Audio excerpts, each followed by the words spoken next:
I've been married for 23 wonderful years, but while marriage has been a gift in my life, it's often been a gift from God or a tool. It's been more for my holiness than for my happiness.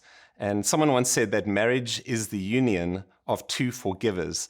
And that is so true, where to make a successful marriage means the ability to forgive one another's sins on an ongoing basis. We find that there's this increase of divorce among Christians because we feel like that we're entitled to be happy rather than fighting to be holy in our marriages. And so we often tap out of difficult marriages because we feel that it's not making us happy. And if we look at the Bible rather than culture regarding marriage and divorce, we find that God has some very pointed things to say about divorce. Probably the most strongest or the most strongest scripture dealing with divorce and how God feels about it is through the prophet Malachi in the Old Testament, where God is speaking through this man to a lukewarm people that are following him. And Malachi says, "For the man who does not love his wife but divorces her, says the Lord, the God of Israel, covers his garment with violence." That is very, very strong language, says the Lord of hosts. So guard yourself in your spirit and do not be faithless. Jesus in the New Testament, he is speaking in Mark chapter 10, verse 11, and he says this regarding divorce. He says to them, "Whoever divorces his wife and marries another commits adultery against her. And if she divorces her husband and marries another, she commits adultery." And if we look at through this lens, we see that many remarriages today are in fact adulterous relationships, adulterous affairs. And as God looks at the person that has been divorced and remarried, he sees someone that is still married to their previous spouse because they're still in covenant together. And so that person that's remarried is simply living in an adulterous relationship and is causing his new wife or the wife causing the new husband to actually be an adulterer. And what is scary about this is that the Bible says that adulterers will not inherit the kingdom of God. And so these are things we dare not take lightly, as these are life and death matters in the light of eternity.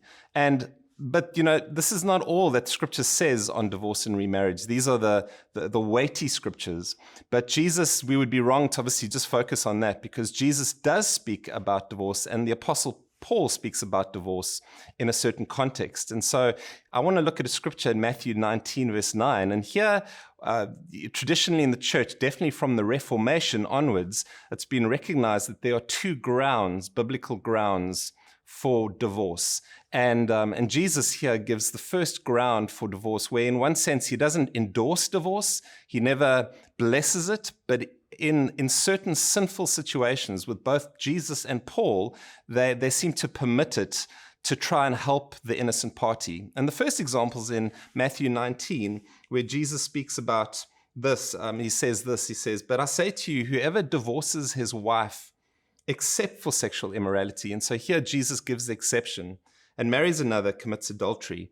And so sexual immorality or sexual infidelity, where a partner is cheating on another partner and the word is used here, the word is porneia, Jesus uses for sexual immorality, meaning sex outside of the bounds of marriage or unlawful sex, the physical act of sex. And Jesus says in this case, the innocent party possibly is free to remarry or free to divorce, with the implication to remarry, because the guilty party, in a sense, has broken that sacred one flesh union that God has brought together. So in one sense, man breaks what God has joined together. The second example, ground for divorce in Scripture, is in 1 Corinthians 7, where Paul speaks to the Corinthians dealing with a very unique situation that had never been faced before. And remember, in Matthew 19, Jesus is dealing in a Jewish context, whereas here in Corinth, Paul is speaking in a pagan context where now pagans are getting saved, but often the one would get saved, the partner, and they would have an unbelieving partner. And the whole way through, he's encouraging and he's exhorting these believers to remain faithful to their unbelieving spouses, and how God can sanctify even a very difficult marriage in that case. But eventually he says that, but if an unbelieving partner or someone who is wanting to reject the believer, he says this in verse 15, but if the unbelieving partner separates, let it be so. In such cases, the brother or sister is not enslaved. God has called you to peace. And so this ground of desertion or abandonment from an unbelieving spouse to a believer seems to be a second ground for to bring freedom into that situation regarding divorce. And here what we find that the innocent party is not necessarily sinning.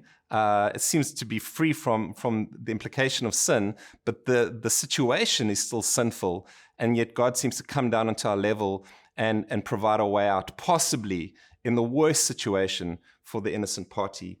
And so it's important just pastorally that if this does happen, that there are elders involved in the situation to always try and work together with both parties to try and bring about, ideally, reconciliation, to keep together what God has joined. And so in closing, I want to say that the aim for us in marriage, remember, marriage is a covenant relationship.